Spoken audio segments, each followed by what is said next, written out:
అనకాపల్లి జిల్లా బుచ్చిపేట మండలం పొట్టుదరపాలెం గ్రామానికి చెందిన VSR charitable trust chairman doctor వడ్డీ సత్యారావు రామలక్ష్మి దంపతుల తమ ప్రథమ పుత్రిక రహిణిశ్రీ పుట్టినరోజును ఎంతో ప్రత్యేకంగా జరిపారు. పుట్టినరోజు సందర్భంగా చోడవరం కమ్యూనిటీ ఫిజ్ వద్ద రోడ్డు పక్కన జీవనం సాగిస్తున్న నిరుపేదలకు అన్నదానం చేసి వారి కడుపు నింపడం ద్వారా మానవతా సేవకు నిలువెత్తున నిదర్శనంగా నిలిచారు.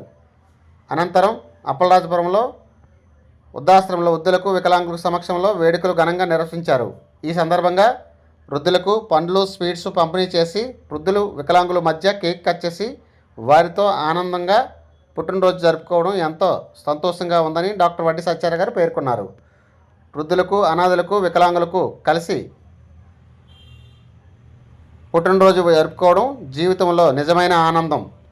పుట్టినరోజు అనేది కేవలం కుటుంబ వేడుకలే మాత్రమే కాకుండా సమాజంలో వెనుకబడిన వర్గాలకు తోడ్పడటానికి కూడా ఈ అవకాశం కావాలని అన్నారు. ఈ సేవా కార్యక్రమాల పట్ల వృద్ధాశ్రమంలో వృద్ధులకు వికలాంగులకు సత్యారావు దంపతులు హృదయపూర్వకంగా అభినందించారు. ఇలాంటి సేవ ప్రతి ఒక్కరూ చేయాలని కోరారు. వీడియో నచ్చితే లైక్ చేయండి, షేర్ చేయండి, ఛానల్ని సబ్స్క్రైబ్ చేసుకోండి. Thanks for watching.